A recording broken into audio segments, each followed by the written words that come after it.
একা লড়ে আসন জেতার দায়িত্ব দলের কোনো নেতা নিতে পারবেন? একা চললে কোন কোন আসনে জয়ের সম্ভাবনা আছে কংগ্রেসের, এমন কোনো তালিকা কি তৈরি আছে? একলা চলোর প্রসঙ্গে এই দুই জরুরি প্রশ্ন উঠে গেল কংগ্রেসের অন্দরে। শুভঙ্কর সরকার প্রদেশ কংগ্রেস সভাপতি হওয়ার পর থেকে একলা চলোর কথাই বলে আসছেন। এআইসিসির তরফে রাজ্যে দলের পর্যবেক্ষক গুলাম আহমেদ মীরও তাতে সমর্থন জানিয়েছেন। অর্থাৎ এআইসিসি যে জোট করে ভোটে নামার পক্ষপাতী নয় তারই ইঙ্গিত মিলেছিল। কিন্তু রবি ও সোম দুদিনের বৈঠকের পর এ নিয়ে উঠল নয়া প্রশ্ন। বাংলায় বিধানসভা নির্বাচনে বামেদের সঙ্গে জোট নিয়ে সিদ্ধান্ত এখনো হয়নি, তবে প্রদেশ কংগ্রেসের কেউ কেউ কিন্তু বলতে শুরু করেছেন বাস্তববাদী হতে হবে। দলের শক্তি, সংগঠন, জেতার সম্ভাবনা অনেক কিছুই বুঝতে হবে নেতৃত্বকে। তবেই একলা চলোর মতো সিদ্ধান্ত নেওয়া উচিত বলে মনে করছেন তাঁরা। বাংলায় কংগ্রেসের অন্দরমহলে কিছু যুক্তি উঠে আসছে জোটের পক্ষে।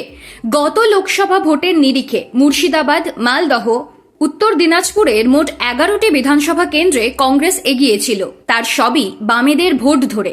বাংলায় 2016 সালের বিধানসভা নির্বাচনে তৃণমূলের বিরুদ্ধে লড়াই করে কংগ্রেস প্রথমবার প্রধান বিরোধী দলের মর্যাদা পেয়েছিল। আব্দুল মান্নান হয়েছিলেন বিরোধী দলনেতা। সেই সাফল্যও এসেছিল বামের সঙ্গে জোটের জোরে। এখানেই শেষ নয়, সাম্প্রতিককালে রাজ্যে সাগরদিঘি বিধানসভা উপনির্বাচনে কংগ্রেস জিততে পেরেছিল বামের সঙ্গে সমঝোতা করেই।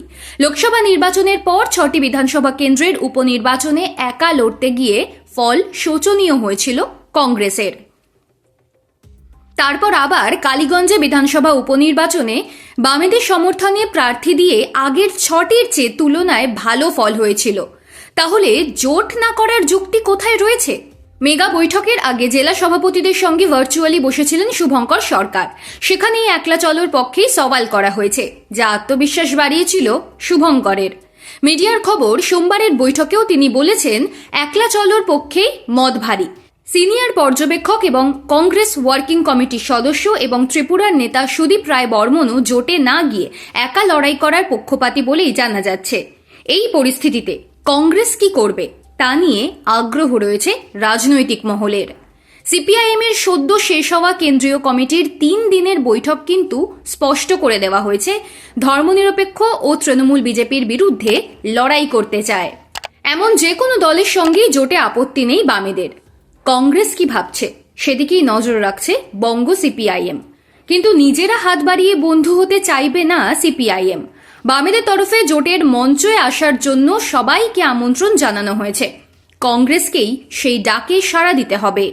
বাংলার বিধানসভা নির্বাচন আগের মতো 8 দফায় হবে না, 3 দফায় শেষ করতে চায় নির্বাচন কমিশন।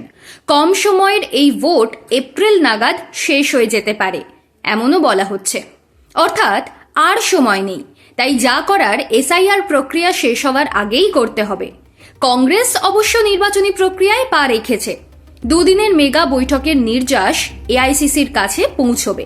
তারপর কেন্দ্রীয় নেতৃত্ব কি নির্দেশ পাঠায় সেদিকেই নজর রয়েছে প্রদেশ কংগ্রেসের।